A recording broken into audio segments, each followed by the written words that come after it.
BJP ರಾಜ್ಯಾಧ್ಯಕ್ಷರಾದ ಸಂಸದ ನಳಿನ್ ಕುಮಾರ್ ಕಟೀಲ್ ತಮ್ಮ ಎಂದಿನ ಒತ್ತಡದ ಕಾರ್ಯಬಾಹುಳ್ಯದಿಂದ ಕೆಲ ಸಮಯದ ವಿಶ್ರಾಂತಿ ಪಡೆದಿದ್ದ ಅವರು ಅಪ್ಪಟ ಕೃಷಿಕರಾಗಿ ಪರಿವರ್ತನೆಗೊಂಡಿದ್ದರು. ಎತ್ತುಗಳನ್ನ ಕಟ್ಟಿ ಗದ್ದೆ ಉಳುಮೆ ಮಾಡಿದರು. ಟ್ರ್ಯಾಕ್ಟರ್ ಏರಿ ಉಳುಮೆ ಮಾಡಿದರು. ಗದ್ದೆಗಿಳಿದು ನೈಜಿ ನೆಟ್ಟರು. ರೈತರ ಜತೆಯಲ್ಲೇ ನಿಂತು ಸಂಭ್ರಮಿಸಿದರು.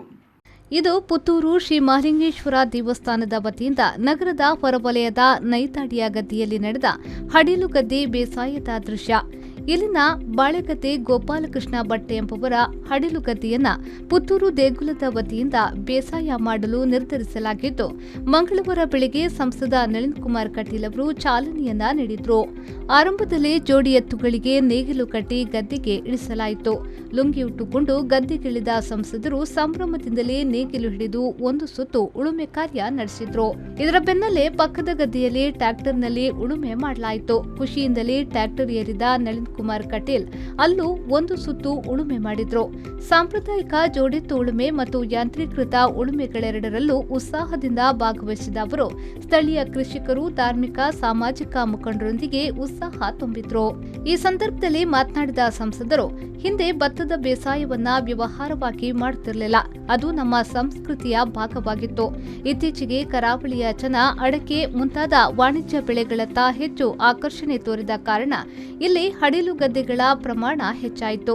ನಾವಿಲ್ಲಿ ಕುಚ್ಚಲಕ್ಕಿಯ ಅನ್ನ ಊಟ ಮಾಡಿದ್ರೂ ಅದಕ್ಕೆ ಬೇಕಾದ ಅಕ್ಕಿಯನ್ನ ಬೇರೆ ಕಡೆಗಳಿಂದ ತರಿಸುವ ಸ್ಥಿತಿ ಇದೆ. ಇಂತಹ ಸಂದರ್ಭದಲ್ಲಿ ಜಿಲ್ಲಾ ಉಸ್ತುವಾರಿ ಸಚಿವರ ಕರೆಯಂತೆ ಹಡಿಲು ಗದ್ದೆಗಳ ಬೇಸಾಯವನ್ನ ನಡೆಯುತ್ತಿದ್ದು, ನಮ್ಮ ಆಹಾರವನ್ನ ನಾವೇ ಉತ್ಪಾದಿಸುವ ಪ್ರಕ್ರಿಯೆ ನಡೆಯುತ್ತಿದೆ. ಪುತ್ತೂರು ಮಹಾಲಿಂಗೇಶ್ವರ ದೇವಾಲಯ ಈ ನಿಟ್ಟಿನಲ್ಲಿ ಸಾರಥ್ಯ ವಹಿಸಿದ್ದು ಉತ್ತಮವಾಗಿ ನಡೆಯುತ್ತಿದೆ ಎಂದು ಹೇಳಿದರು. ವಿಶೇಷವಾಗಿ ನಮ್ಮ ದೇಶ ಕೃಷಿ ಪರಂಪರೆಯ ದೇಶ. ಕೃಷಿ ಆಧಾರಿತವಾಗಿರ್ತಕ್ಕಂಥ ಬದುಕು ನಮ್ಮ ಹಿರಿಯರಿಗೆ. ಅದು ವ್ಯಾವಹಾರಿಕ ಕಲ್ಪನೆಯಿಂದ ಹಿಂದಿನವರು ಕೃಷಿ ಮಾಡಿದರೆ ಅದು ಸಂಸ್ಕೃತಿ ಅಂತ ನಾವು ಆದರೆ ಇವತ್ತು ಅದು ವ್ಯಾವಹಾರಿಕ ಬಂದಿದೆ. ಹಾಗಾಗಿ ಹೆಚ್ಚಿನ ಕಡೆಗಳಲ್ಲಿ ಭತ್ತದ ಕೃಷಿಯನ್ನು, ವಿಶೇಷವಾಗಿ ದಕ್ಷಿಣ ಕನ್ನಡ, ಕರಾವಳಿ ಜಿಲ್ಲೆಗಳಲ್ಲಿ ಈ ಭತ್ತದ ಕೃಷಿಯನ್ನು ಜನ ಕೈಬಿಟ್ಟಿದ್ದಾರೆ. ಅಡಿಕೆ ಕಮರ್ಷಿಯಲ್ ಕ್ರಾಪ್ ಆಗಿರೋದ್ರಿಂದ ಆ ಕಡೆ ಹೆಚ್ಚಿನಂತ ಒಳವಿದೆ. ಹಾಗಾಗಿ ಅತಿ ಹೆಚ್ಚು ಹಡಿಲು ಭೂಮಿಗಳಿದ್ದಾವೆ. ವಿಶೇಷವಾಗಿ ಪುತ್ತೂರು, ಸುಳ್ಯ, ಬೆಳ್ತಂಗಡಿಗಳಲ್ಲಿ ಅಡಿಕೆ ಕೃಷಿ ಜಾಸ್ತಿ ಆದರೆ ಮಂಗಳೂರು ತಾಲೂಕಲ್ಲಿ ಭತ್ತದ ಕೃಷಿ ಜಾಸ್ತಿ ಇದ್ದರೂ ಸಮೇತ ಇವತ್ತು ಅದಕ್ಕೆ ಹೆಚ್ಚು ಆಸಕ್ತಿಯನ್ನು ತೋರಿಸ್ತಾ ಇಲ್ಲ. ಹಾಗಾಗಿ ಹಡಿಲು ಜಾಸ್ತಿ ಇದೆ. ಇವತ್ತು ದಕ್ಷಿಣ ಕನ್ನಡ ಜಿಲ್ಲೆಯಲ್ಲಿ ಅತಿ ಹೆಚ್ಚು ಜನ ಕುಚ್ಚಲಕ್ಕಿ ಊಟ ಮಾಡೋದು. ಕುಚ್ಚಲಕ್ಕಿಗೆ ಭತ್ತ ಇವತ್ತು ಉತ್ತರ ಕನ್ನಡ ಪ್ರದೇಶದಿಂದ ಉತ್ತರ ಕರ್ನಾಟಕ ಪ್ರದೇಶ ತರುವಂಥ ಪ್ರಯತ್ನ ಇದಾಗ್ತಾ ಇದೆ.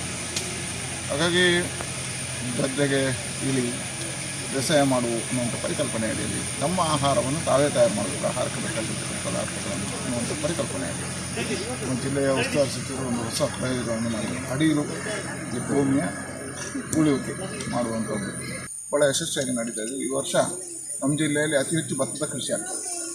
ಯುವಕರಿಗೆ ಇದು ಪ್ರೇರಣೆ ಬರಬೇಕು. ಇವತ್ತು ಎಲ್ಲ ವ್ಯಾಪಾರ, ವ್ಯವಹಾರ, ಲಾಭ ನಷ್ಟಗಳನ್ನು ನೋಡ್ತಕ್ಕಂಥ ಕಾಲಘಟ್ಟದಲ್ಲಿ ಗದ್ದೆಯನ್ನು ಉಳಿಸಿದ್ರು, ಗದ್ದೆಯನ್ನು ಬೆಳೆಸಿದರು.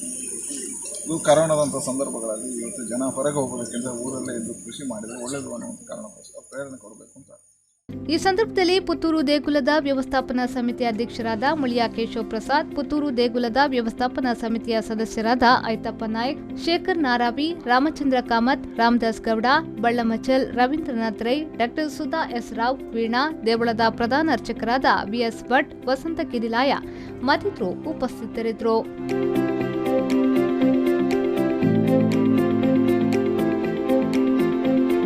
ಅನಿಶ್ ಕುಮಾರ್, ವಿ4 ನ್ಯೂಸ್, ಪುತ್ತೂರು.